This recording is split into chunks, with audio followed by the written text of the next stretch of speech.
મિત્રો ઘણા લોકોને આમાં મૂંઝવણ છે કે ડીડ અને વોઝ વેર આમાં ફરક શું છે અને વાપરવામાં ઘણા લોકોને મૂંઝવણ થાય છે. જો તમને પણ એ મૂંઝવણ હોય તો આજે હું તમારી આ મૂંઝવણ જે છે દૂર કરી દઈશ ચોક્કસથી.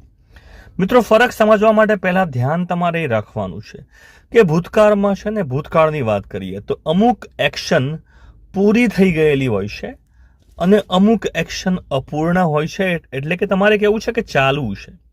તો ઇન શોર્ટ અમુક વસ્તુઓ ભૂતકાળમાં આપણે વાત કરીએ ત્યારે ચાલુ હોય છે અને અમુક વસ્તુઓ પૂરી થઈ ગયેલી હોય છે. ઉદાહરણ જોશો ને, કારણ કે તમે ગુજરાતીમાં કઈ રીતે બોલો છો પહેલા તો આપણે એ સમજી લો એકવાર, તો તમને ચોક્કસથી ખબર પડી જશે. ચલો તમારે એવું કહેવું છે, એક વાક્ય અહીંયા આપણે ગુજરાતીમાં લખી દઈએ છીએ, પહેલા સમજો, બરાબર છે.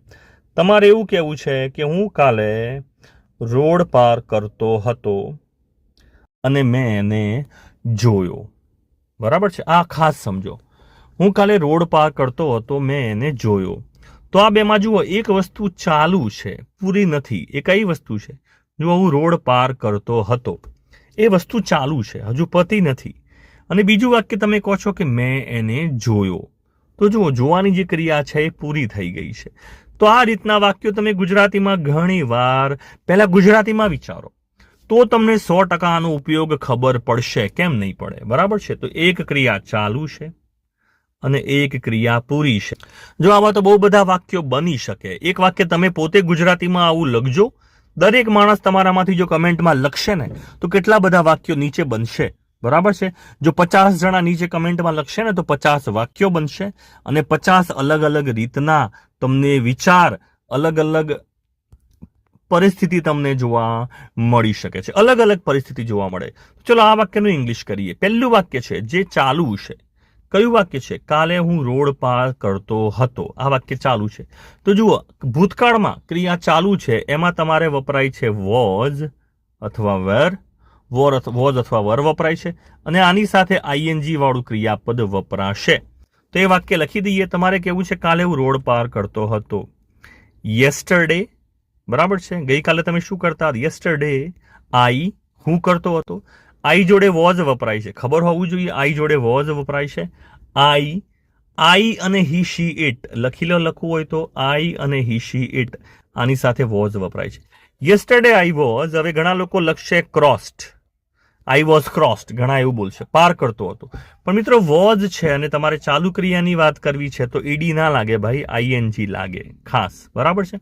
વર્તમાન કાળમાં ઇઝ એમઆર આઈએનજી લાગે, ભૂતકાળમાં was ING, was var ING. Yesterday I was crossing, અને શું ક્રોસ કરતો હતો? Road. Yesterday I was crossing road, હું રોડ ક્રોસ કરતો હતો. અને તમે કહેશો એન્ડ. અને બીજું વાક્ય કયું છે? મેં એને જોયો. જો આ ક્રિયા એક વાર થઈ અને પૂરી થઈ ગઈ, આપણે એવું કેવું છે કે મેં એને જોયો. બરાબર છે. તો એ વાક્ય કઈ રીતે બને? કરતા મૂકવો પડે. બરાબર છે. જોડે તમારે મૂકવું પડે. હવે સી નહીં મૂકતા. વર્તમાન કાળ હોય તો સી આવે. બરાબર છે. ભૂતકાળ છે તો સી નું બીજું રૂપ આવશે સો. જો અહીંયા વોઝ વર નહીં આવે. આ ક્રિયા છે ને એક વાર થઈ ગઈ છે, આ ચાલુ નથી, આ પૂરી થઈ ગઈ છે. ભૂતકાળમાં એક વાર થઈ ગઈ છે. એન્ડ આઈ સો, મેં એને જોયો હિમ. તો જુઓ કેટલું સરસ મજાનું વાક્ય બની ગયું. Yesterday I was crossing road. Yesterday I was crossing road, હું રોડ ક્રોસ કરતો હતો અને મેં એને જોયો. તો આ જે પહેલું વાક્ય છે એ ચાલુ ભૂતકાળનું છે અને બીજું કરતા સાથે V2 મૂક્યું છે, સીધું આઈએનજી વાઈએનજી નહીં, સીધું V2, કરતા અને V2.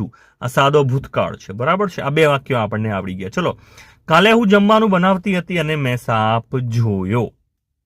સિમ્પલ વાક્ય છે. કાલે હું જમવાનું બનાવતી હતી. જમવાનું બનાવવું તમે કહેશો કુક. બરાબર છે. અને સાપ જોવો એ તો તમને સી આવડે છે. ચલો, કાલે હું જમવાનું બનાવતી હતી. શું લખશો? યેસ્ટરડે, કાલે શું કરતા હતા? I was cooking. Yesterday I was cooking, હું જમવાનું બનાવતી હતી, ક્રિયા ચાલુ છે.